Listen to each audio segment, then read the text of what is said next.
शशिकांत जनार्दन खांडेकर, दोंडगाव येथील रहिवासी असून आमची शेतजमीन पुलाच्या पलीकडे असल्यामुळे बरेच लोकांच्या जमिनी वगैरे आहेत व त्या मजुराला जाण्याकरता किंवा शेतकऱ्याला जाण्याकरता मोटरसायकलवर जाण्याकरता धोकेदायक पूल असून पुलाच्या खालून पाणी न जाता पुलाच्या साईडनं जाते हा रस्ता वडापूर भंडरकवटा वाहतूक ह्या रस्त्याने होते. तर इथं धोकेदायक परिस्थिती निर्माण झाली आहे. तरी प्रशासन ह्याकडे दुर्लक्ष करत आहे आणि इथं शेळ्या वाहून गेलेत साहेब आणि थोडे मला वाटतं मोटरसायकली काय एक टांगा आणि प्रत्येक जीवाशी खेळ चालू आहे इथं. तर इथं प्रशासनाने लक्ष ताबडतोब द्यावं आणि हे ते आता पाण्याची परिस्थिती आहे, कधी रात्री पाणी येते कधी उतरतं आहे. धोकेदायक परिस्थिती असल्यामुळं प्रत्येकाच्या जीवाला धोका आहे. आणि बाजूच्या शेतामध्ये गोविंदराजा कुलकर्णी यांचं शेत तिथं जवळजवळ मला वाटतं आता ही उडीद सोयाबीन बरंच नुकसान झालं आहे. पाणी सध्या थांबलेलं आहे.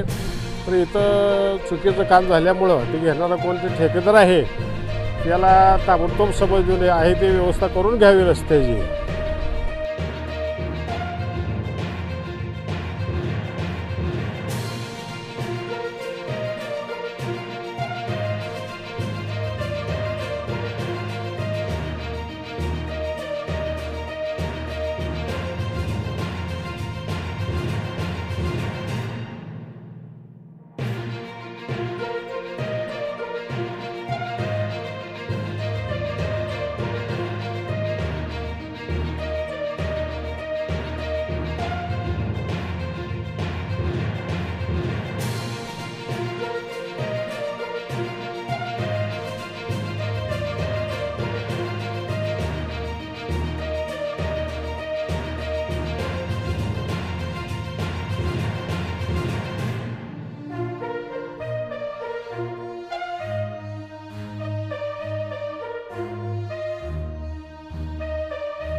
चालू घडामोडींचे अपडेट्स जाणून घेण्यासाठी आपल्या महाराष्ट्र सुखदेव न्यूज चॅनलला जरूर सबस्क्राईब करा, लाईक करा, शेअर करा व कमेंट देखील करा. बेल आयकॉनवर प्रेस करा व नोटिफिकेशन्स मिळवा.